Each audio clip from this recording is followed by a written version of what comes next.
Hello दोस्तों, नमस्कार। मैं अनुभव आपका स्वागत करता हूं आपके और हमारे यूट्यूब चैनल इम्पोर्टेंट टॉपिक्स पर। तो दोस्तों, जैसा कि आपको पता ही है, हमारे द्वारा आपके आने वाली परीक्षा के लिए यह सीरीज़ चलाई जा रही है, जिसमें हम पैट परीक्षा का पोर्शन हिस्ट्री, स्टैटिक जीके और करंट अफेयर को साथ साथ कवर करा रहे हैं। तो करंट अफेयर में जैसे कि आपको पता ही है कि हमारे द्वारा उत्कर्ष की अर्धवार्षिकी के थ्योरेटिकल पोर्शन को कराया जा रहा था, लेकिन हमारे काफ़ी दोस्तों की डिमांड आई कि सर जो वीडियो हैं सर आप उनका जो MCQ टाइप क्वेश्चंस हैं उनको क्रमवार तरीके से कराइए।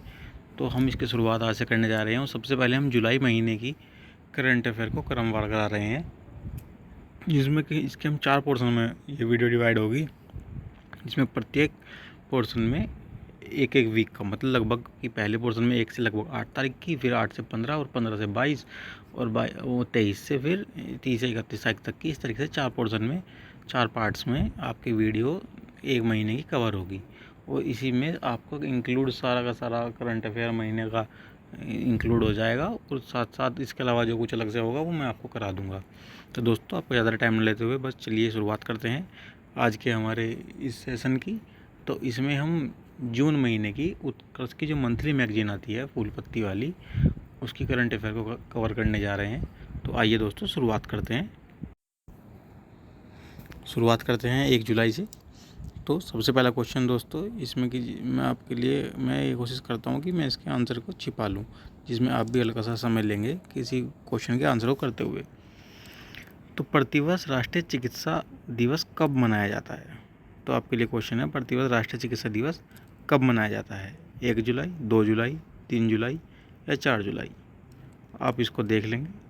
इसी तरीके से हम सारे क्वेश्चन के ऐसे ही आंसर छिपाते चलेंगे और 2 सेकंड का समय आपको देंगे, उसके बाद हम नीचे उसके एक्सप्लेनेशन को आपको एक्सप्लेन करेंगे। तो प्रतिवर्ष राष्ट्रीय चिकित्सा दिवस कब मनाया जाता है? दोस्तों, इसका सही आंसर है ए, 1 जुलाई। तो प्रतिवर्ष 1 जुलाई को इंडियन मेडिकल एसोसिएशन IMA द्वारा राष्ट्रीय चिकित्सा दिवस मनाया जाता है। इस दिवस की जो थीम थी वो family doctor on the front line थी। तो इस बार जो चिकित्सा दिवस था, इसकी जो थीम है यह है family doctor on the front line, और यह 1 जुलाई को मनाया जाता है। यह किस लिए मनाया जाता है? यह दिवस पश्चिम बंगाल के पूर्व CM डॉक्टर विधान चंद्र रॉय की जयंती एवं पुण्यतिथि के उपलक्ष्य में मनाया जाता है।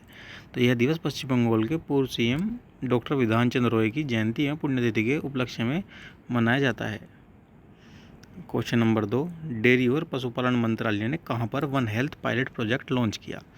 तो डेयरी और पशुपालन मंत्रालय ने कहाँ पर one health pilot project launch किया? उदयपुर, पटना, बेंगलुरु या कोची? तो दोस्तों, इसका सही आंसर है ऑप्शन सी, बेंगलुरु। तो डेयरी और पशुपालन मंत्रालय द्वारा बेंगलुरु में one health pilot project launch किया गया है। तो कहाँ पर? बेंगलुरु में one health pilot project launch किया गया है, और यह किसकी मदद सहायता से? तो यह भारतीय उद्योग परिसंघ व Bill and Gates Melinda Gates Foundation, भारतीय उद्योग परिसंघ तथा Bill and Melinda Gates Foundation के कार्यान्वयन भागीदारी के रूप में पशुपालन एवं डेयरी विभाग द्वारा शुरू किया गया है। इससे पहले उत्तराखंड में वन हेल्थ पायलट प्रोजेक्ट शुरू किया गया था। तो सबसे पहले क्वेश्चन ये आता है कि सबसे पहले कहाँ पर शुरू किया गया?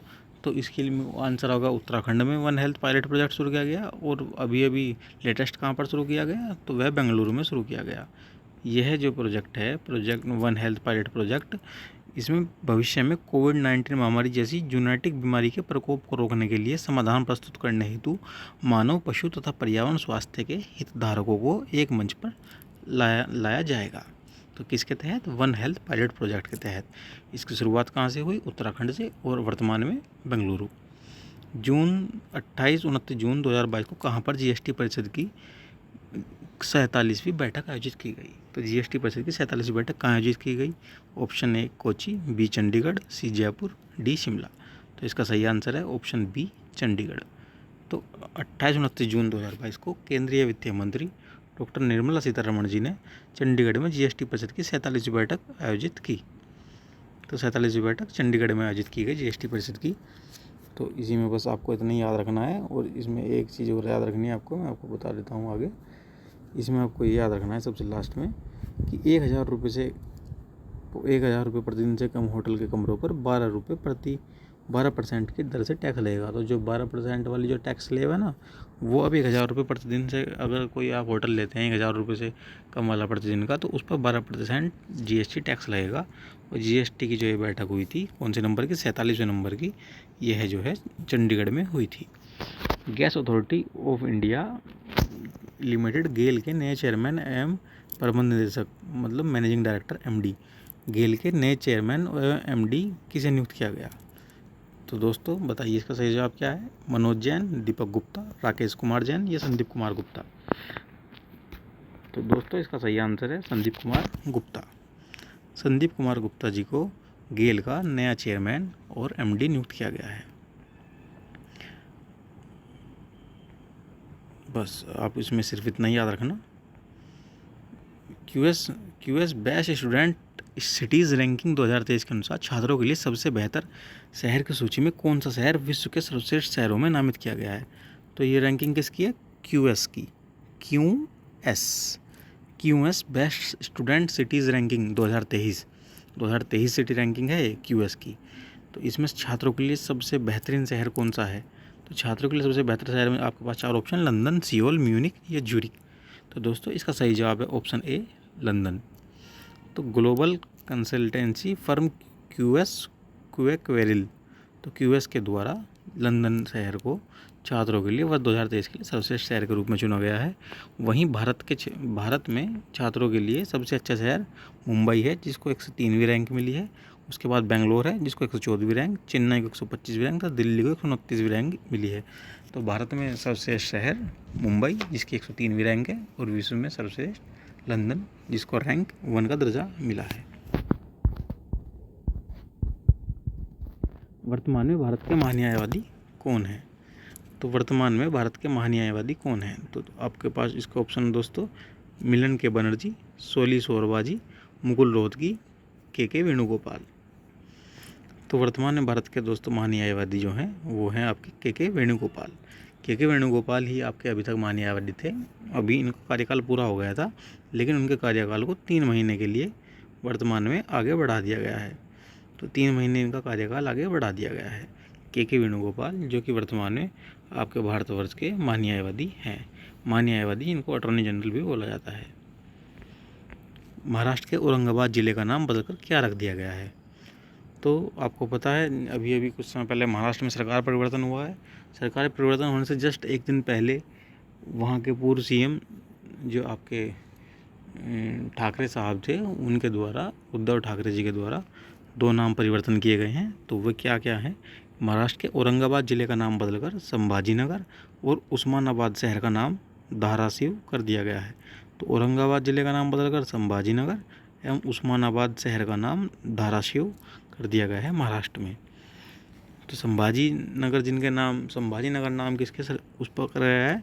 तो संभाजी जो थे मराठा राजा छत्रपति शिवाजी के सबसे बड़े पुत्र थे, जिनके नाम पर पार्टी का नाम रखा गया। शिवसेना के नाम पर ये पार्टी थी। और जो है ये संभाजी जो थे, संभाजी मराठा राजा छत्रपति शिवाजी के सबसे बड़े पुत्र थे। इसके अलावा नवी मुंबई अंतर्राष्ट्रीय हवाई अड्डे का नाम किसान नेता दिवंगत DB पाटिल के नाम पर रखने की मंजूरी भी मिली है। तो नई मुंबई का जो अंतर्राष्ट्रीय हवाई अड्डा है, उसका नाम अब दिवंगत किसान नेता DB पाटिल के नाम पर रखने की मंजूरी भी प्राप्त हुई है। 4 ग्रैंड स्लैम में 80 या उससे अधिक मैच जीतने वाले विश्व के पहले खिलाड़ी कौन बने हैं? तो ऑप्शन नोवाक जोकोविच, रोजर फेडरर, राफेल नडाल या एंडी मरे। तो इसका सही जवाब होगा नोवाक जोकोविच। तो नोवाक जोकोविच 6 बार के चैंपियन नोवाक जोकोविच ओपन एरा में सभी 4 ग्रैंड स्लैम में 80 या उससे अधिक मैच जीतने वाले पहले खिलाड़ी बन गए हैं। तो टोटल चारों ग्रैंड स्लैम में 80 या उससे प्लस मैच जीतने वाले नोवाक जोकोविच पहले खिलाड़ी बन गए हैं। उन्होंने विंबलडन में अपनी 80वीं जीत के लिए सेंटर कोर्ट पर क्यूएनएस सुनवू को 6-3, 6-4 से हराया। ये कोई आपके लिए खास नहीं है, बस आपको याद रखना है कि नोवाक जोकोविच पहले प्लेयर बन गए हैं जिन्होंने चारों ग्रैंड स्लैम में मिलाकर 80 या उससे अधिक मैच जीत लिए हैं। 30 जून को भारतीय अंतरिक्ष अनुसंधान संगठन इसरो ने PSLV C53 से किस देश का DSEO सैटेलाइट लॉन्च किया? तो किससे? PSLV C53 से किस देश के DSEO सैटेलाइट? तो किस देश के? जापान, चीन, सिंगापुर या श्रीलंका? तो इसका सही आंसर है सिंगापुर। तो 30 जून 2022 को भारतीय इसरो ने श्रीहरिकोटा के, कहाँ के? श्रीहरिकोटा। श्रीहरिकोटा से आपको याद है ना, हरिकोटा में कौन सा सेंटर है? Satish Dhawan space centre. तो श्रीहरिकोटा के सतीश धवन स्पेस सेंटर से PSLV C-53 DSEO मिशन को सफलतापूर्वक लॉन्च किया और इन्होंने सिंगापुर के 3 सैटेलाइटों को लॉन्च किया। सिंगापुर के 3 सैटेलाइट लॉन्च किए जिनका नाम है DSEO सैटेलाइट, SCOOB-1 और NUSAR सैटेलाइट है।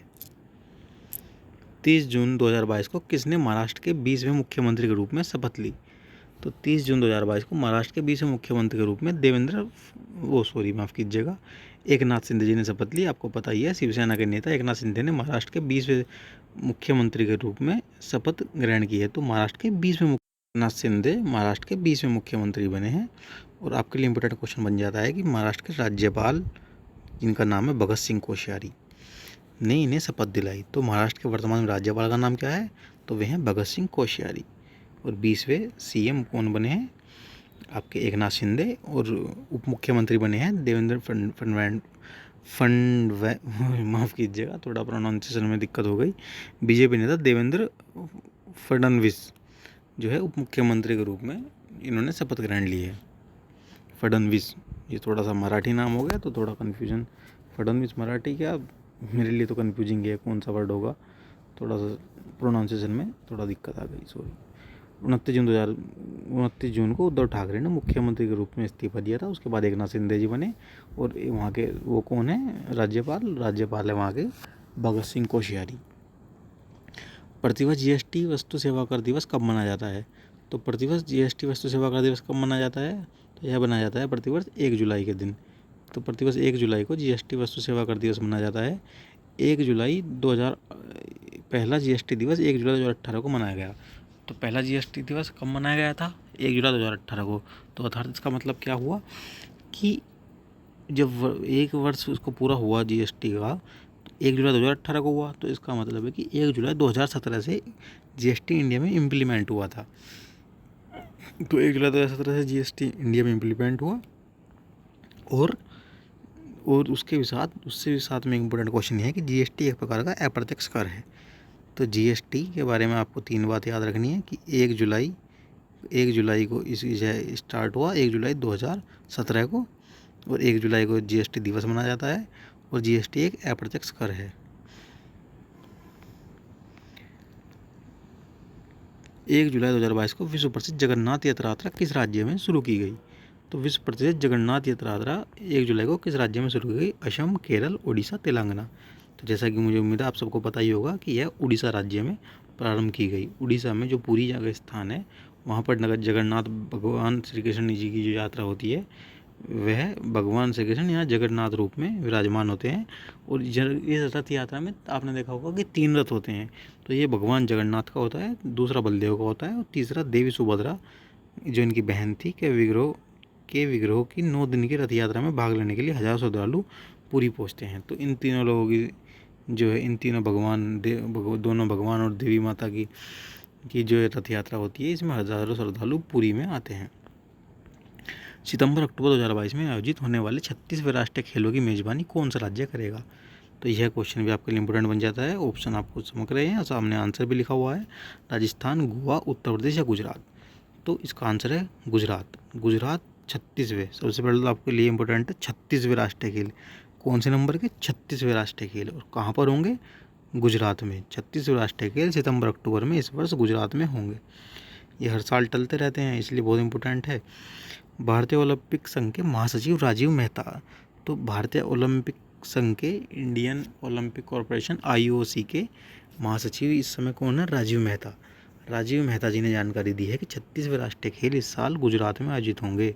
और यह गुजरात के अहमदाबाद समेत 5 से 6 शहरों में सितंबर-अक्टूबर माह में आयोजित किए जाएंगे। ठीक है, तो याद रखना 36वें राष्ट्रीय खेल कहाँ पर होंगे? गुजरात में। और गुजरात में अहमदाबाद समेत 5-6 शहरों में। फर्डिनेंड मार्कोस जूनियर ने किस देश के 17वें राष्ट्रपति के रूप में शपथ ली? तो फर्डिनेंड मार्कोस जूनियर ने 17वें राष्ट्रपति के रूप में शपथ कहाँ के मिली? तो इसका आंसर उत्तर बी, फिलीपींस के। फिलीपींस के 17वें राष्ट्रपति के रूप में फर्डिनेंड मार्कोस जूनियर ने शपथ ली और इन्होंने यह स्थान किसके उसमें रोड्रिगा दुतेर्ते के स्थान पर इन्होंने यह स्थान ग्रहण किया और ये यहाँ के 17वें राष्ट्रपति बने। और फिलीपींस की राजधानी क्या है? मनीला। काशी यात्रा योजना का शुभारंभ किस राज्य सरकार ने किया? वेरी मैं आपको बता दूं दोस्तों कि मैं इसका ऑप्शन छुपाना चाहूँगा, आपने शायद देख लिया होगा, लेकिन चलिए तब भी मैं थोड़ा कोशिश करता हूँ, क्योंकि इसमें अगर आपने नहीं देखा है तो बहुत अच्छी बात है। काशी यात्रा योजना का शुभारंभ किस राज्य सरकार ने किया है? तो यह आपके लिए वेरी इंपॉर्टेंट क्वेश्चन बन जाता है, वेरी इंपॉर्टेंट। और क्यों? क्योंकि काशी यात्रा योजना और उसमें ऑप्शन उत्तर प्रदेश हो तो आदमी माइंड में सबसे पहले आता है वो कि उत्तर प्रदेश नहीं किया होगा काशी यात्रा योजना, लेकिन काशी यात्रा योजना की शुरुआत दोस्तों कर्नाटका ने की है। इसका उत्तर है ऑप्शन ए, कर्नाटका राज्य ने काशी यात्रा योजना का शुभारंभ किया है। और इस योजना में क्या किया गया है कि इस योजना के तहत कर्नाटक उत्तर प्रदेश के वाराणसी में काशी विश्वनाथ मंदिर की तीर्थ यात्रा करने के इच्छुक 30,000 तीर्थयात्रियों को 5,000 रुपये की नगद सहायता प्रदान करेगा। तो 30,000 तीर्थयात्रियों को 5,000 रुपये की नगद सहायता प्रदान की जाएगी कर्नाटक निवासियों को। तो काशी यात्रा में शामिल होने वाले किसी भी तीर्थयात्री को जीवन में केवल एक बार यह लाभ मिलेगा बाय कर्नाटका गवर्नमेंट। 29 जून से 4 अगस्त 2022 तक आयोजित हो रहे विश्व का सबसे बड़ा नौसैनिक अभ्यास रिम्पैक 2022 में भारत की तरफ से कौन सा INS भाग ले रहा है? तो दोस्तों सबसे पहले क्वेश्चन बन जाता है कि विश्व का सबसे बड़ा नौसैनिक अभ्यास जिसका नाम क्या है? रिम्पैक 2022। तो रिम्पैक नौसैनिक अभ्यास में भारत की तरफ से कौन सा INS भाग ले रहा है? तो दोस्तों इसका सही answer number D, INS Satpura. विश्व का सबसे बड़ा नौसैनिक अभ्यास rim of the Pacific exercise, rim of the Pacific समझ रहे हो ना, प्रशांत महासागर, rim of the Pacific exercise 2022 29 जून से 4 अगस्त 2022 तक हवाई द्वीप और दक्षिणी कैलिफोर्निया में तथा उसके आसपास के क्षेत्रों में आयोजित किया जाएगा। तो यह हवाई द्वीप और दक्षिणी कैलिफोर्निया के आसपास के क्षेत्रों में आयोजित किया जाएगा। बहुआयामी अभ्यास के वर्तमान संस्करण में 27 देश भाग ले रहे हैं। कितने देश भाग ले रहे हैं? 27 देश। इसमें एक भारत भी है और एक कैलिफोर्निया और हवाई द्वीप के आसपास में आयोजित किया जाएगा। और इसका उद्देश्य मित्र नौसैनिक देशों, ये कुछ आपके लिए इम्पोर्टेंट नहीं है, बस इसकी थीम क्या है? इसकी थीम है सक्षम, अनुकूलन, भागीदारी, कैपेबल, एडेप्टिव पार्टनर। वर्तमान संस्करण में भारतीय नौसेना का INS सतपुड़ा रिम्पैक में भाग ले रहा है और एक समुद्री गश्ती विमान P-81 भी अभ्यास में भाग ले रहा है। ईज ऑफ डूइंग बिजनेस की रैंकिंग में कौन सा राज्य टॉप अचीवर्स में पहले स्थान पर रहा? ईज ऑफ डूइंग बिजनेस की रैंकिंग में टॉप अचीवर्स राज्य कौन सा रहा है? ऑप्शन आंध्र प्रदेश, गुजरात, हरियाणा, कर्नाटका। तो इसमें से सही ऑप्शन आपको चुनना है दोस्तों। इसमें सही ऑप्शन है आपके बीच में कि option number A, Andhra Pradesh. वाणिज्य और उद्योग मंत्रालय के प्रमोशन ऑफ इंडस्ट्रीज व इंटरनल ट्रेड विभाग DPIIT ने 30 जून को राज्यों और केंद्र शासित प्रदेशों के लिए ईज ऑफ डूइंग बिजनेस की रैंकिंग जारी की। तो ईज ऑफ डूइंग बिजनेस की राज्य की रैंकिंग में आंध्र प्रदेश टॉप पर रहा व गुजरात सेकंड स्थान पर रहा। कौन सी ranking? Ease of doing ranking आप देख रहे होंगे शायद दोस्तों, 2 साल से आपको देखने को राष्ट्र के परिप्रेक्ष्य में नहीं मिली होगी कि कौन सा देश, क्योंकि इसको बंद कर दिया गया है।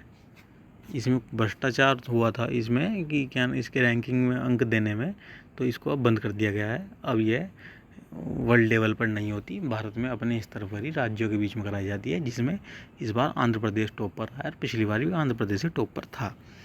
1 जुलाई 2022 को रक्षा अनुसंधान और विकास संगठन ने एस का सफल परीक्षण किया। तो दोस्तों इसमें यहाँ से एक क्वेश्चन आधा लिखा हुआ है एस, मैं आपको बताता हूँ इसके आंसर में कि रक्षा अनुसंधान और विकास संगठन DRDO द्वारा autonomous flying wing technology demonstrator की पहली उड़ान का परीक्षण वैमानिक परीक्षण रेंज चित्रदुर्ग कर्नाटक से सफलतापूर्वक किया गया।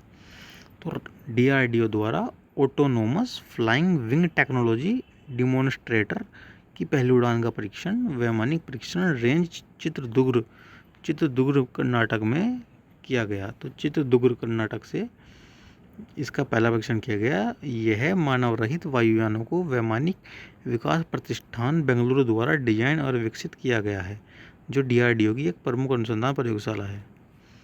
ठीक है दोस्तों, तो यह मानव रहित वायुयान, यह जो है मानव रहित वायुयान है। इसका नाम क्या है? Autonomous flying wing technology demonstrator. इसकी पहली उड़ान जो हुई है वह चित्रदुर्ग कर्नाटक में हुई है।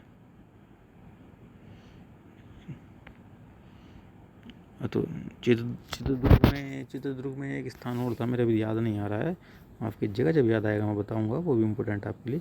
विश्व के सबसे बड़े इनोवेशन कैंपस टी हब 2.0 का उद्घाटन कहाँ किया गया है? तो 2.0 इनोवेशन कैंप का उद्घाटन कहाँ किया गया है? तो इसका सही आंसर है दोस्तों हैदराबाद। तेलंगाना के CM के चंद्रशेखर राव ने हैदराबाद में विश्व के सबसे बड़े इनोवेशन कैंपस टी हब 2.0 का उद्घाटन किया है। टी हब टेक्नोलॉजी हब का यह दूसरा चरण हैदराबाद के रायपुर दुर्ग में बनाया गया है। भारतीय तटरक्षक बल के लिए मासिक भत्तों के वितरण हेतु पे रोल ऑटोमेशन पद्मा का शुभारंभ किस मंत्रालय ने किया? तो भारतीय तटरक्षक बल के मासिक भत्तों के वितरण हेतु पे रोल ऑटोमेशन पद्मा का शुभारंभ किस मंत्रालय ने किया? वित्त मंत्रालय, गृह मंत्रालय, विदेश मंत्रालय, रक्षा मंत्रालय। तो तटरक्षक जो बल हैं हमारे, उनके मासिक भत्तों का वितरण, तो तटरक्षक बल के भत्ते आप समझ सकते हो कि ये गृह मंत्रालय के अंडर में आता है, तो आप इसको गृह मंत्रालय मत लगा लेना। इसके लिए रक्षा मंत्रालय ने इन भत्तों को आरंभ किया है। इस वेतन प्रणाली को पद्मा नाम दिया गया है।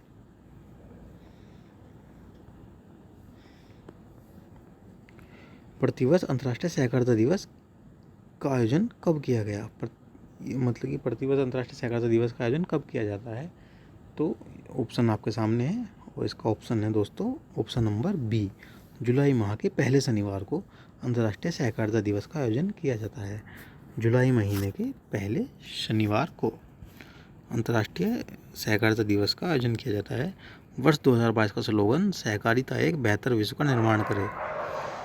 सहकारिता एक बेहतर विश्व का निर्माण करे, cooperatives build a better world.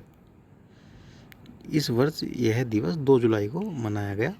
सहकारिता समिति ने विश्व में 2 जुलाई को 100वां अंतर्राष्ट्रीय सहकारिता दिवस मनाएगा। तो इस बार ये अंतर्राष्ट्रीय दिवस 100वें नंबर का था, तो ये आपके लिए इम्पोर्टेंट बन जाता है कि 100वां अंतर्राष्ट्रीय सहकारिता दिवस कब मनाया गया? 2 जुलाई को। यह जो है जुलाई के पहले शनिवार को मनाया जाता है। चर्चा में रहे हॉर्मिट क्या है? हॉर्मिट वेरी वेरी इंपॉर्टेंट है क्वेश्चन आपके लिए। चर्चा में रहा हॉर्मिट क्या है, वेरी इंपॉर्टेंट क्वेश्चन है। तो हॉर्मिट दोस्तों क्या है? हॉर्मिट जो है एक स्पाईवेयर है। क्लाउड आधारित सुरक्षा कंपनी लुकआउट ने हर्मिट नामक एक नया स्पाईवेयर हर्मिट स्पाईवेयर खोजा है। हर्मिट स्पाईवेयर खोजा है किसने? क्लाउड आधारित सुरक्षा कंपनी लुकआउट ने। हर्मिट स्पाईवेयर एंड्रॉयड और iOS उपकरणों को प्रभावित करने में सक्षम है। यह एंड्रॉयड और iOS उपकरणों को प्रभावित कर सकता है और इसको लुकआउट ने खोजा है। यह एक वाणिज्यिक स्पाईवेयर है जिसका उपयोग उत्तरी सीरिया, कजाकिस्तान और इटली में सरकारों द्वारा किया गया है। 1 जुलाई 2022 को कहां पर भारत की सबसे बड़ी तैरती सौर ऊर्जा परियोजना शुरू की गई? तो रामागुंडम तेलंगाना में इसको शुरू किया गया। तो रामागुंडम तेलंगाना में भारत की सबसे बड़ी तैरती सौर ऊर्जा परियोजना शुरू की गई। इसके बारे में थोड़ा चर्चा कर लेते हैं। 1 जुलाई 2022 को 100 मेगावाट की Ramagundam floating solar PV project अर्थात तैरती सौर ऊर्जा परियोजना को वाणिज्यिक संचालन की अंतिम 20 मेगावाट की घोषणा की गई है। तो ये 100 मेगावाट की परियोजना है सोलर की, और यह जो है तैरती सौर ऊर्जा परियोजना है।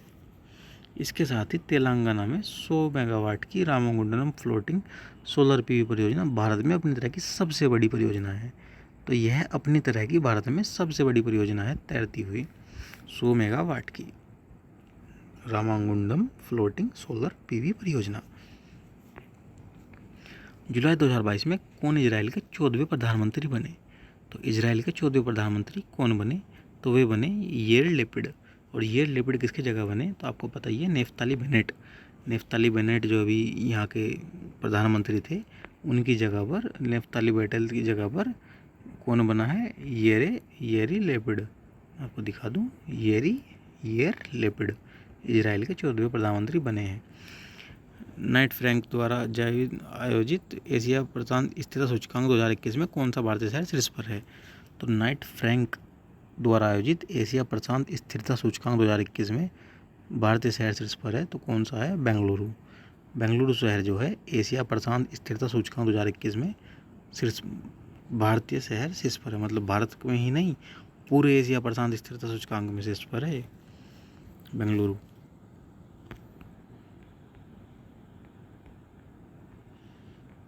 निम्न में से किस अंतरिक्ष एजेंसी ने कैपस्टोन अंतरिक्ष यान लॉन्च किया? तो किस अंतरिक्ष एजेंसी ने कैपस्टोन अंतरिक्ष यान लॉन्च किया? कैपस्टोन अंतरिक्ष यान, तो इसको लॉन्च किया दोस्तों नासा ने। कैपस्टोन अंतरिक्ष यान को लॉन्च किसने किया? नासा ने। अमेरिकी अंतरिक्ष एजेंसी ने नासा ने चंद्रमा को ऑर्बिट को करने वाले कैपस्टोन अंतरिक्ष यान को लॉन्च किया है। तो यह अंतरिक्ष यान जो है चंद्रमा को ऑर्बिट करने वाला अंतरिक्ष यान है, जिसका नाम है कैपस्टोन। संयुक्त राज्य अमेरिका का स्वतंत्रता दिवस कब मनाया जाता है? तो यूएसए का स्वतंत्रता दिवस कब मनाया जाता है? 1 जुलाई, 2 जुलाई, 3 जुलाई, 4 जुलाई। तो दोस्तों इसका सही जवाब है 4 जुलाई। 4 जुलाई को यूएसए का स्वतंत्रता दिवस मनाया जाता है। 4 जुलाई 2022 को संयुक्त राज्य अमेरिका यूएसए का 246वां स्वतंत्रता दिवस मनाया गया। तो इस बार इनका कौन सा स्वतंत्रता दिवस था? 246वां। 2 जुलाई 1774 को अमेरिका की कॉन्टिनेंटल कांग्रेस ने ग्रेट ब्रिटेन से स्वतंत्रता के पक्ष में मतदान किया और 4 जुलाई 1776 को अमेरिका की 13 कॉलोनियों के प्रतिनिधियों ने स्वतंत्रता के घोषणा पत्र को अपनाया। ठीक है, तो 4 जुलाई को इनका अंतर्राष्ट्रीय इनका स्वतंत्रता दिवस मनाया जाता है, जो कि इस बार 246वें नंबर का था। आइए आगे बढ़ते हैं। एक क्वेश्चन शायद हमारा छूट गया है दोस्तों, मैं थोड़ा एक बार ध्यान से देख लेता हूँ। यस, 5 जुलाई का हमारा क्वेश्चन है। 4 जुलाई 2022 को प्रधानमंत्री नरेंद्र मोदी ने कहाँ पर डिजिटल भारत सप्ताह 2022 का शुभारंभ किया? तो डिजिटल भारत सप्ताह 2022 का शुभारंभ पीएम मोदी जी ने कहाँ पर किया? तो दोस्तों इसका आंसर है ऑप्शन नंबर सी, गांधीनगर में। गांधीनगर में पीएम के द्वारा डिजिटल भारत सप्ताह 2022 का शुभारंभ किया गया है। तो 4 जुलाई 2022 को पीएम मोदी जी के द्वारा गांधीनगर में इसका शुभारंभ किया गया है। इसका विषय था नव भारत प्रौद्योगिकी प्रेरणा। तो इसका जो विषय है नव भारत प्रौद्योगिकी प्रेरणा है। 4 जुलाई 2022 को प्रधानमंत्री नरेंद्र मोदी जी ने कहाँ पर स्वतंत्रता सेनानी अल्लूरी सीताराम राजू की 30 फीट ऊंची कांस्य मूर्ति का अनावरण किया है? तो पीएम मोदी ने कहाँ पर स्वतंत्रता सेनानी अल्लूरी नाम याद रखना, अल्लूरी सीताराम राजू। तो अल्लूरी सीताराम राजू, इससे थोड़ा थोड़ा आप आइडिया लगा सकते हैं 4 ऑप्शन में से। मुझे पता है आप 2 ऑप्शनों में जाके फंसोगे, एक तो ए भीमावरम आंध्र प्रदेश, दूसरा रामागुंडम तेलंगाना। तो आपको याद रखना है कि सेनानी अल्लूरी सीताराम राजू जो थे, इनकी 30 फीट ऊंची प्रतिमा बनाई गई है, यह श्रीमाभोम आंध्र प्रदेश में। तो आइए इसके बारे में चर्चा कर लेते हैं। 4 जुलाई 2022 को पीएम मोदी जी के द्वारा आंध्र प्रदेश के भीमावरम में जाने माने स्वतंत्रता सेनानी अल्लूरी सीताराम राजू जी की 125 जयंती का उद्घाटन समारोह में उनकी 30 फीट ऊंची कांस्य मूर्ति का अनावरण किया गया है। वर्ष 1922 के रंपा विद्रोह के नेतृत्व करने वाले सीताराम राजू। तो 1922 में रंपा विद्रोह कब हुआ था? 1922 में। और उसका जो है नेतृत्व किसने किया था? सीताराम राजू जी ने। उन्हीं के याद में 30 फीट ऊंची कांस्य की यह प्रतिमा आंध्र प्रदेश में किस जगह पर? भीमावरम आंध्र प्रदेश में बनाई गई है। राज्य की महिलाओं के लिए नारी को नमन योजना किस राज्य सरकार ने शुरू की है? तो इसका आंसर है ऑप्शन नंबर बी, नारी को नमन योजना। ऑप्शन नंबर बी है, हिमाचल प्रदेश ने शुरू की है। हिमाचल प्रदेश के मुख्यमंत्री कौन है? जयराम ठाकुर। इन्होंने राज्य की महिलाओं के लिए नारी को नमन योजना को शुरू किया है। यह योजना राज्य विधानसभा चुनाव से पहले की गई घोषणा के अनुरूप है। और इसमें क्या किया गया है? इसके तहत महिलाओं को टिकट की, बस के जो टिकट होते हैं उनकी कीमत में 50% की छूट की गई है। तो मतलब महिलाओं को 10 रुपये का टिकट अब 5 रुपये में मिलेगा, 50 रुपये का टिकट अब 25 रुपये में मिलेगा। 50% की छूट महिलाओं के टिकट में कर दी गई है। 3 जुलाई 2022 को किसने मिस इंडिया वर्ल्ड वाइड 2022 का खिताब जीता? तो इसका आंसर है सिन्नी शेट्टी। सिन्नी शेट्टी ने मिस इंडिया वर्ल्ड वाइड 2022 का खिताब जीता है। कर्नाटका की रहने वाली सिन्नी शेट्टी ने मिस इंडिया वर्ल्ड 2022 का, मिस इंडिया वर्ल्ड है कर्नाटका की सिन्नी शेट्टी। और यह मुंबई में आयोजित हुआ था। मलेशिया ओपन बैडमिंटन टूर्नामेंट 2022 के पुरुष एकल का खिताब किसने जीता? तो मलेशिया ओपन बैडमिंटन टूर्नामेंट, तो ये आपको याद रखना है, मलेशिया ओपन। तो यह किसने जीता? पुरुष एकल में साई प्रणीत, युगो काबियाशी, ताकुरो हाकी या विक्टर एक्सेल्समैन। तो विक्टर एक्सेल्सन ने यह खिताब जीता है, ऑप्शन नंबर डी। और डेनमार्क के रहने वाले विक्टर एक्सेल्सन ने यह खिताब जीता। और महिला एकल का खिताब थाईलैंड की रत्नाचोक इंतानोन ने जीता। पुरुष का ही आता है विक्टर एक्सेल्सन। इस बार परीक्षा में आ भी चुके हैं 1-2 बार। तो आपको याद रखना होगा कि मलेशिया ओपन डेनमार्क के विक्टर एक्सेल्सन ने जीता। जुलाई 2022 में किसने financial action task force FATF के अध्यक्ष का पदभार ग्रहण किया? वेरी इंपॉर्टेंट क्वेश्चन आपकी परीक्षा के लिए। FATF इसकी फुल फॉर्म भी पेपर में आ सकती है, फाइनेंशियल एक्शन टास्क फोर्स। इसके अध्यक्ष कौन बने हैं? तो इसके अध्यक्ष बने हैं दोस्तों टी राजा कुमार। और 1 जुलाई 2022 को सिंगापुर के रहने वाले टी राजा कुमार ने विश्व की वित्तीय कार्यबल के अध्यक्ष का पदभार ग्रहण किया। तो आपको याद रखना है FATF के अध्यक्ष कौन बने हैं? टी राजा कुमार। और ये सिंगापुर के रहने वाले हैं। इसको भारत मत लगा देना, यह सिंगापुर के रहने वाले हैं। 2 वर्ष के लिए इनको इस पद पर लाया गया है। भारतीय सेना ने सीमा सुरक्षा और तटीय सुरक्षा के पहलुओं पर सुरक्षा मंथन 2022 का आयोजन कहाँ किया है? तो इसका सही जवाब होगा ऑप्शन नंबर डी। भारतीय सेना ने सीमा सुरक्षा और तटीय सुरक्षा के पहलुओं पर सुरक्षा मंथन 2022 का आयोजन किया। कहाँ पर? जोधपुर में। तो भारतीय सेना के डेजर्ट कोर ने राजस्थान के डेजर्ट कोर से आप समझते हैं ना, रेगिस्तानी। डेजर्ट कोर ने राजस्थान के जोधपुर जिले में सीमा और तटीय सुरक्षा पहलुओं पर सुरक्षा मंथन 2022 का आयोजन किया। ऑपरेशन नार्कोस का संबंध किससे है? ये वेरी इंपॉर्टेंट क्वेश्चन आपके लिए बन जाता है, ऑपरेशन नार्कोस। तो ऑपरेशन नार्कोस का संबंध किससे है? नीति आयोग, सीमा सुरक्षा बल, रेलवे सुरक्षा बल या नार्कोटिक कंट्रोल ब्यूरो। तो इसका सही ऑप्शन हो जाएगा दोस्तों, जो इसका सही ऑप्शन है ऑप्शन नंबर सी, यह है रेलवे सुरक्षा बल। तो रेलवे सुरक्षा ने ऑपरेशन नार्कोस चलाया। ये किस चीज़ से जुड़ा हुआ है? तो ऑपरेशन नार्कोस जो है दोस्तों, यह नशीली पदार्थों को पकड़ने से जुड़ा हुआ है। तो इसके तहत 7.5 करोड़ रुपए से अधिक मूल्य के नशीले पदार्थ बरामद किए गए। ऑपरेशन नार्कोस के तहत किसके द्वारा? रेलवे सुरक्षा बल अर्थात RPF के द्वारा। नशीले पदार्थों के प्रभाव को रोकने के लिए, नशीले पदार्थ को तस्करी को रोकने के लिए जून में इन्होंने मिशन चलाया था, रेलवे ने। प्रतिवर्ष अंतर्राष्ट्रीय प्लास्टिक बैग मुक्त दिवस कब मनाया जाता है? तो प्रतिवर्ष अंतर्राष्ट्रीय प्लास्टिक बैग मुक्त दिवस कब मनाया जाता है? तो दोस्तों यह मनाया जाता है 3 जुलाई को। तो 3 जुलाई को प्रतिवर्ष अंतर्राष्ट्रीय प्लास्टिक बैग मुक्त दिवस मनाया जाता है। और वर्ष 2022 में मनाया जाने वाला यह 13वां संस्करण बैग फ्री वर्ल्ड द्वारा विश्व में एकल प्लास्टिक बैग के उपयोग से छुटकारा पाने और हमें प्लास्टिक बैग के उपयोगिता को दूर रहने हेतु प्रोत्साहित करता है। भारत सरकार ने 1 जुलाई 2022 को इसी साल वाली जो जुलाई है, भारत सरकार ने प्लास्टिक कचरा प्रबंधन नियम के अंतर्गत 19 वस्तुओं को बैन कर दिया गया है, और जिसमें सिंगल यूज प्लास्टिक को पूर्ण रूप से प्रतिबंधित कर दिया गया है 1 जुलाई 2022 से। किस राज्य में काई चटनी को भौगोलिक संकेत रजिस्टर्ड के लिए प्रस्तुत किया गया है? यह काई चटनी अभी काफ़ी चर्चा में रही थी, तो उसको GI टैग मिला है। यह किस राज्य में है? तो यह उड़ीसा में है। और यह काई चटनी दोस्तों आपको मैं बता दूं, चींटी से बनी चटनी होती है। जो रेड मोटी चींटी होती है ना, इसमें जो है फॉर्मिक एसिड होता है और इसमें खट्टापन होता है। तो यही एसिड की इससे जो है चटनी बनाई जाती है, काई चटनी। यह चींटी से बनती है और उड़ीसा राज्य को इसमें GI टैग प्राप्त हुआ है। उड़ीसा राज्य के मयूरभंज जिले में आदिवासी लोगों के बीच में यह काफ़ी लोकप्रिय है। ठीक है दोस्तों, आइए 6 जुलाई पर चर्चा कर लेते हैं। भारत के सबसे कम उम्र के स्पीकर कौन बने? तो भारत में सबसे कम उम्र के स्पीकर दोस्तों बने महाराष्ट्र के राहुल नार्वेकर। महाराष्ट्र में जो नई सरकार बनी है उसमें पहली बार ये विधायक चुनकर आए थे, और यह भारत में सबसे कम उम्र के विधानसभा के अध्यक्ष बने हैं राहुल नार्वेकर, एकनाथ शिंदे की सरकार में। 4 जुलाई 2022 को इंडियन नेवल एयर स्क्वाड्रन 324 को कहाँ पर कमीशन किया गया? तो Indian naval air squadron 324, Indian naval air squadron 324 को कहाँ पर कमीशन किया गया?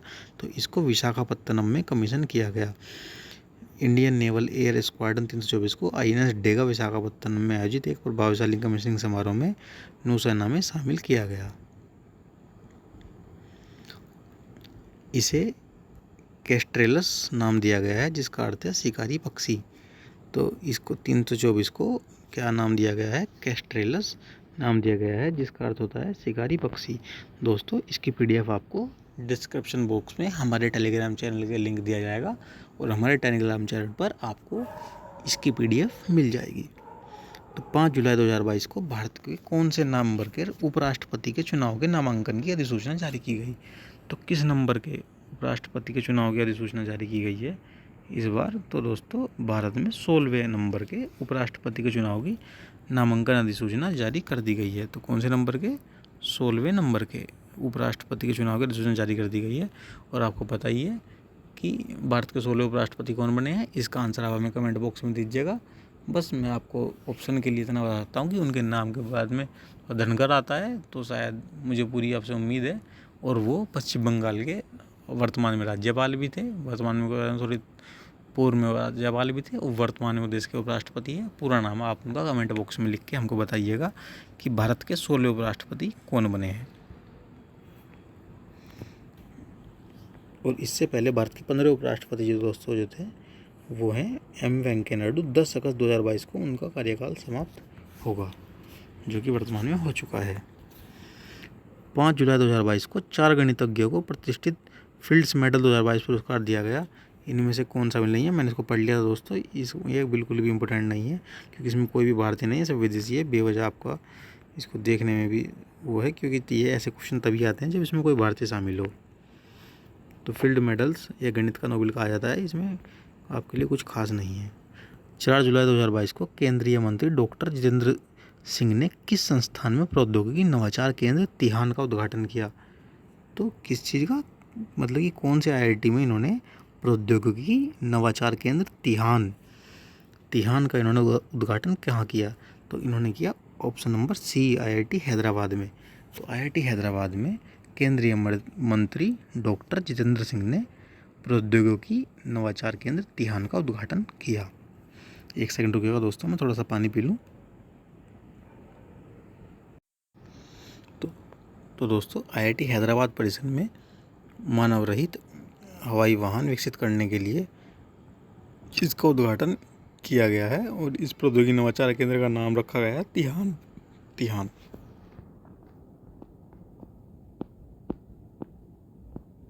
4 जुलाई 2022 को जारी स्टार्टअप इकोसिस्टम की सहायता पर राज्यों की रैंकिंग में सर्वश्रेष्ठ प्रदर्शन करने वाले राज्य की श्रेणी में कौन कौन से राज्य शामिल हैं? तो दोस्तों, इसका आंसर है गुजरात व कर्नाटका।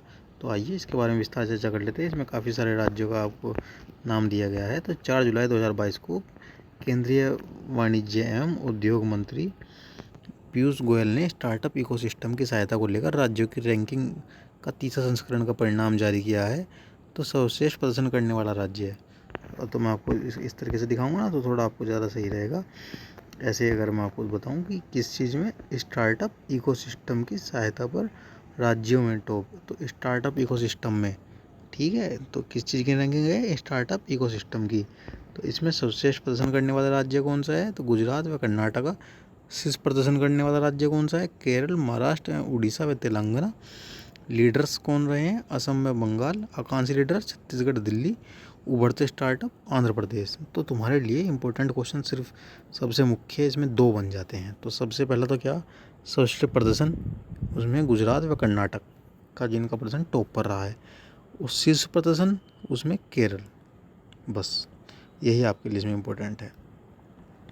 3 जुलाई 2022 को कितने दिनों के लिए स्वच्छ सागर सुरक्षित सागर अभियान शुरू किया गया है? तो कितने दिनों के लिए? 75 दिनों के लिए। क्यों? आज़ादी के अमृत महोत्सव समारोह के तहत 75 समुद्र तटों पर 3 जुलाई 2022 से 75 दिन का स्वच्छ सागर सुरक्षित सागर अभियान शुरू किया गया है। स्वच्छ सागर सुरक्षित सागर अभियान 75 दिनों के लिए 75 समुद्र तटों पर शुरू किया गया है।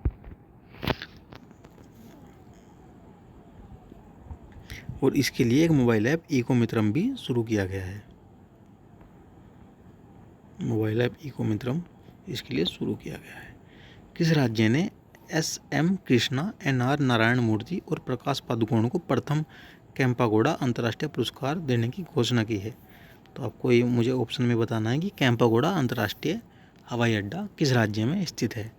और इस क्वेश्चन का आंसर है SM कृष्णा, NR नारायण मूर्ति और प्रकाश पादुकोण को किस राज्य ने यह पुरस्कार देने की घोषणा की है? तो दोस्तों इसका आंसर है कर्नाटका, ऑप्शन नंबर डी। तो कर्नाटका के पूर्व मुख्यमंत्री SM कृष्णा, इंफोसिस के संस्थापक, इंफोसिस के संस्थापक एवं IT उद्योग के दिग्गज NR नारायण मूर्ति और पूर्व बैडमिंटन खिलाड़ी प्रकाश पादुकोण, ये दीपिका पादुकोण के पिताजी हैं, इनको कैंपागोड़ा अंतर्राष्ट्रीय पुरस्कार देने की घोषणा की है। मुख्यमंत्री M कृष्णा, इंफोसिस के संस्थापक IT उद्योगपति NR नारायण मूर्ति, ये जो है वो है ना ऋषि सुनाक, उनके ससुर जी हैं, इंफोसिस के संस्थापक। केंद्रीय माध्यमिक शिक्षा बोर्ड CBSE ने परिणाम संबंधी गतिविधियों को सुव्यवस्थित करने के लिए कौन सा पोर्टल लॉन्च किया है? तो CBSE ने परिणाम संबंधी गतिविधियों को सुव्यवस्थित करने के लिए जो पोर्टल लॉन्च किया है उसका नाम है परीक्षा संगम। तो परीक्षा संगम डिजिटल पोर्टल है जो CBSE ने बोर्ड परीक्षाओं के परिणाम संबंधित गतिविधियों को सुव्यवस्थित करने के लिए लॉन्च किया है। निम्न में से किस देश के क्रिकेट बोर्ड ने देश की पुरुष और महिला क्रिकेटरों को सभी प्रारूप में समान मैच फीस देने का एग्रीमेंट किया है? तो पुरुष और महिला सभी को बराबर वेतन देने का जो एग्रीमेंट किया है वह दोस्तों किया है न्यूजीलैंड ने। न्यूजीलैंड अपनी अंतर्राष्ट्रीय और घरेलू सभी टूर्नामेंटों में पुरुषों को महिलाओं के बराबर वेतन देगा। महिला पुरुष के वेतन में कोई भेदभाव नहीं होगा और 5 साल के इन्होंने यह डील की है। 9 जुलाई 2022 को अफ्रीकी संघ में अपनी कौन सी वर्षगांठ मनाएगा? तो 9 जुलाई 2022 को यह अपनी 20वीं वर्षगांठ मनाएंगे। अफ्रीकी संघ अपनी कौन सी वर्षगांठ बनाएगा? तो यह अपनी 20वीं वर्षगांठ बनाएगा अफ्रीकी संघ। यह 55 देशों का एक समूह है और 1963 में अफ्रीकी एकता संगठन की स्थापना वर्ष 1963 में अफ्रीका के स्वतंत्र राज्य द्वारा की गई थी और इसकी यह 20वीं वर्षगांठ होगी।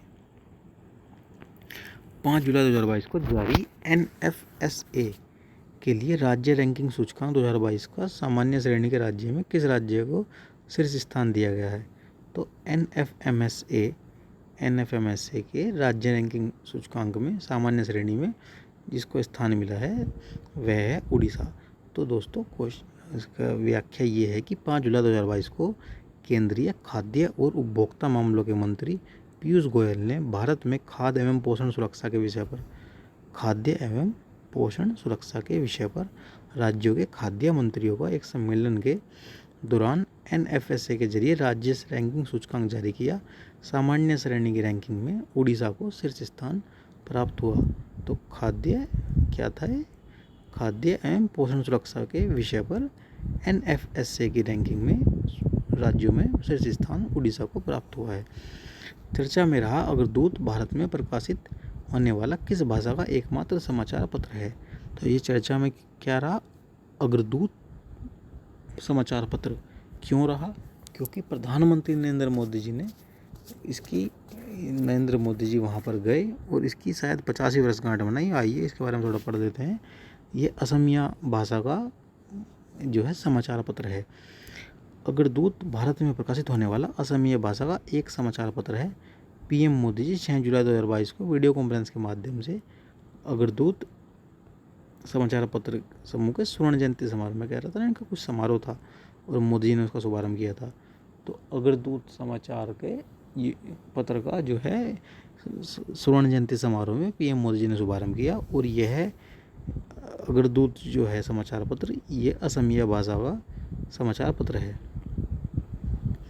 संयुक्त राष्ट्र महासागर सम्मेलन 2022 का आयोजन कहाँ आयोजित किया गया?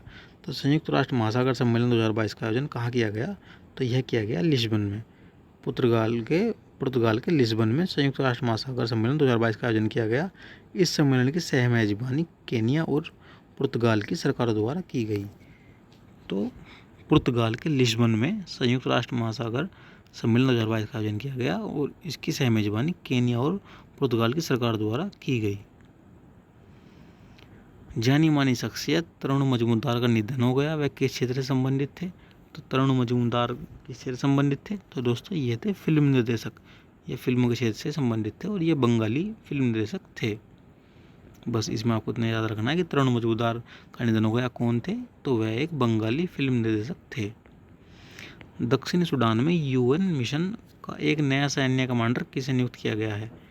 तो दक्षिणी सूडान में यूएन मिशन का नया सैन्य कमांडर किसे नियुक्त किया गया है? तो इसमें किया गया दोस्तों मोहन सुब्रमण्यम को। भारत के लेफ्टिनेंट जनरल मोहन सुब्रमण्यम को दक्षिण सूडान में यूएन मिशन का नया सैन्य कमांडर नियुक्त किया गया है। ठीक है दोस्तों, याद रखिएगा आप, मोहन सुब्रमण्यम दक्षिण सूडान में यूएन के मिशन का नया सैन्य कमांडर।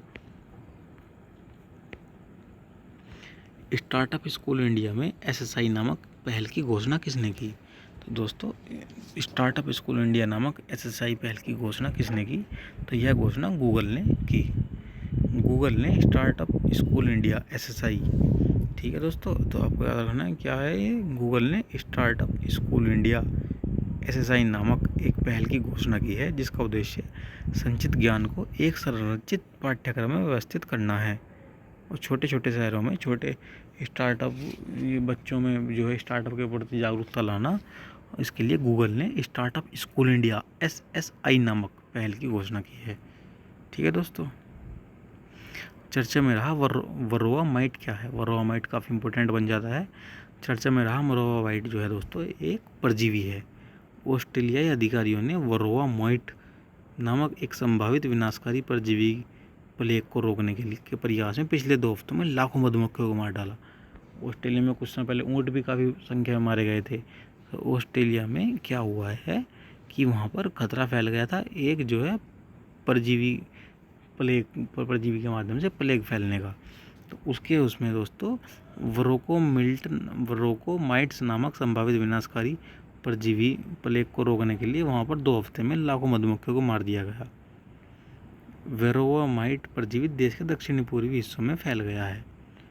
भारतीय मूल के ब्रिटिश नेता ऋषि सुनैक ने 5 जुलाई 2022 को किस पद से इस्तीफा दिया? तो ऋषि सुनैक ने 5 जुलाई 2022 को किस पद से इस्तीफा दिया? तो यह ब्रिटेन गवर्नमेंट में दोस्तों आप हमें बताइएगा किस पद पर थे। तो यह ब्रिटेन गवर्नमेंट में वित्त मंत्री के पद पर थे और उन्होंने इस्तीफा दे दिया और जिसके बाद वहाँ पर यह स्थिति बन गई कि अब दोबारा से प्रधानमंत्री का चुनाव हो रहा है और वह चुनाव कोई जनता द्वारा नहीं हो रहा है अभी, क्योंकि जनता ने तो चुन लिया था पार्टी को, अब पार्टी के अपने सदस्यों के बीच में हो रहा है जिसमें ऋषि सुनैक व एक महिला मंत्री में उनका नाम मेरे याद नहीं आ रहा है, वो 2 लोग टॉप 2 पर हैं। वो उन दोनों के बीच में अगले महीने तक सब कुछ फाइनल हो जाएगा। भारतीय महिला मुक्केबाज अल्फिया पठान और गीतिका ने कजाकिस्तान के नूर सुल्तान में एल्वोडा बॉक्सिंग कप 2022 में कौन सा पदक जीता है?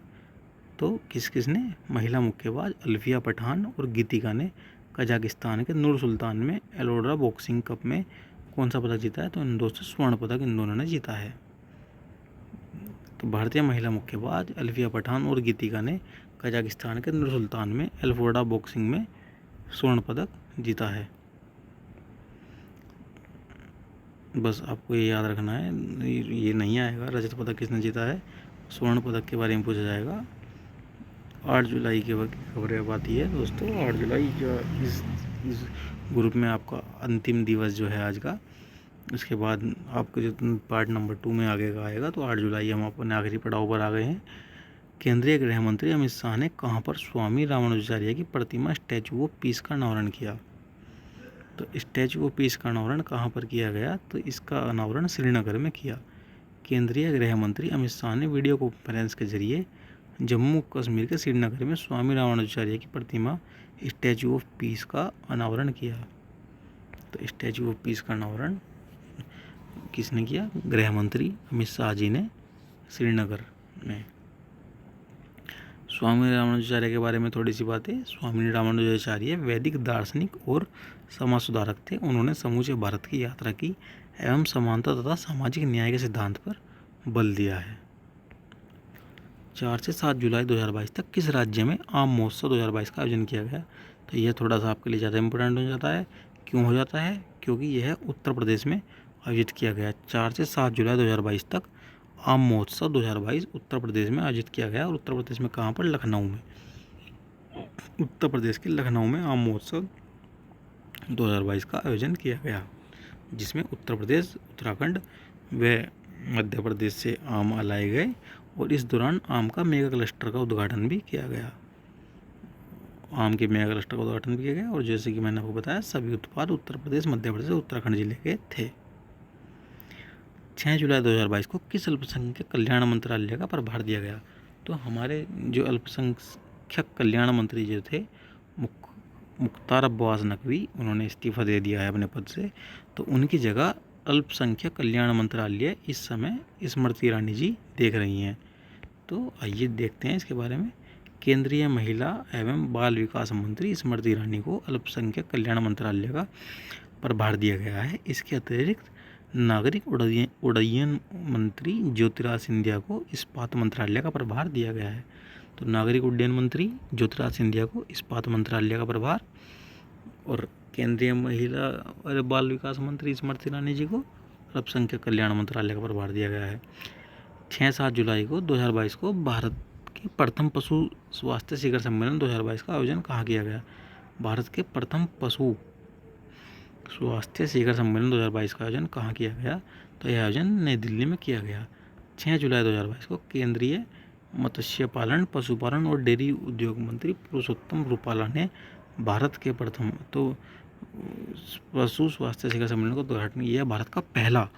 यह भारत का पहला पशु स्वास्थ्य शिखर सम्मेलन था और इसका उद्घाटन केंद्रीय मत्स्य पालन, पशुपालन और डेयरी मंत्री पुरुषोत्तम रूपाला ने किया। भारत में प्रथम पशु स्वास्थ्य शिखर सम्मेलन 2022 का आयोजन नई दिल्ली में किया गया। तो नई दिल्ली में प्रथम पशु स्वास्थ्य शिखर सम्मेलन का आयोजन किया गया। 6 जुलाई 2022 को राष्ट्रपति रामनाथ कोविंद ने 4 लोगों को राज्यसभा के लिए मनोनीत किया। कौन एक इसमें शामिल नहीं है? तो पीटी उषा, इलैयाराजा, वीरेंद्र हेगड़े या सुरेश खदवा। तो इसका ऑप्शन है ऑप्शन नंबर डी, सुरेश खदवा इसमें शामिल नहीं है। पीटी उषा, इलैयाराजा और वीरेंद्र हेगड़े जी को राज्यसभा के लिए चुना गया है। तो 6 जुलाई 2022 को राष्ट्रपति रामनाथ कोविंद ने पूर्व एथलीट पीटी उषा, संगीतकार इलैयाराजा, कर्नाटक के धर्मस्थल मंदिर के धर्माधिकारी व समाजसेवी वीरेंद्र हेगड़े और भारतीय पत्रकारिता लेखक, फिल्म निर्देशक वी विजेंद्र प्रसाद। तो चौथे आदमी कौन थे? वी विजेंद्र प्रसाद, न कि सुरेश खदवा। तो इसको जो है पूर्व एथलीट पीटी उषा, संगीतकार इलैयाराजा, कर्नाटक के धर्मस्थल मंदिर के धर्माधिकारी व समाजसेवी वीरेंद्र हेगड़े और भारतीय पटकथा लेखक और फिल्म निर्देशक वी विजेंद्र प्रसाद को राज्यसभा के लिए नामित किया गया है।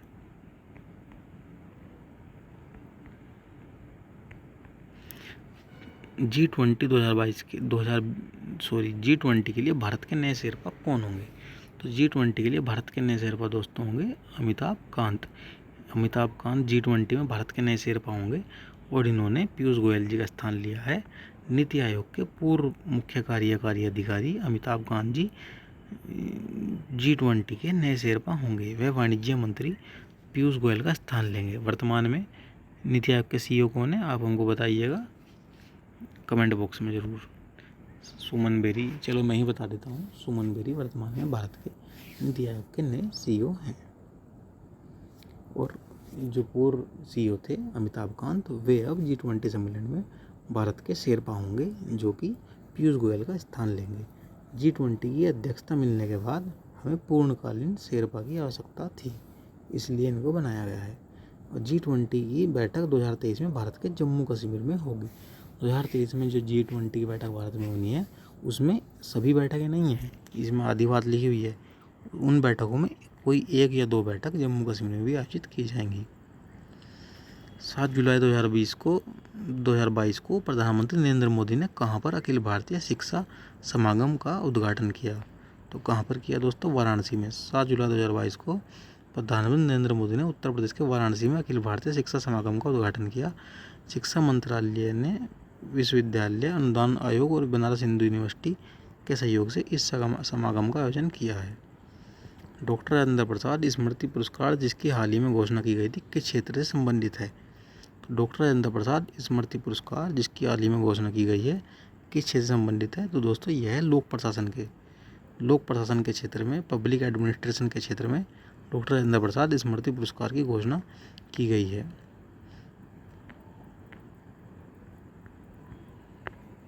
गांधीवादी विचारक और स्वतंत्रता सेनानी पी गोपीनाथन नायर का निधन हो गया। वह किस राज्य से संबंधित थे? तो गांधीवादी विचारक और स्वतंत्रता सेनानी पी गोपीनाथ नायर का निधन हुआ। वह किस राज्य से संबंधित है? तो दोस्तों वह उड़ीसा राज्य से संबंधित हैं। सॉरी, माफ़ कीजिएगा, वह केरला राज्य से संबंधित है। गांधीवादी विचारक और स्वतंत्रता सेनानी P Gopinath Nair. Boris Johnson ने किस देश के प्रधानमंत्री पद से इस्तीफा दिए जाने की घोषणा की है?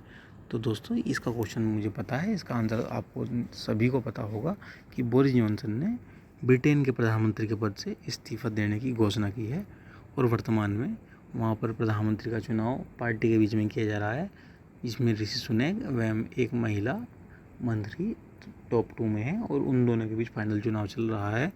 उसके बाद जब तक कोई एक नया प्रधानमंत्री नहीं चुना जाता तब तक बोरिस जॉनसन ही प्रधानमंत्री के रूप में कार्य करते रहेंगे और उन्होंने अपने पद से इस्तीफा देने की घोषणा कर दी है।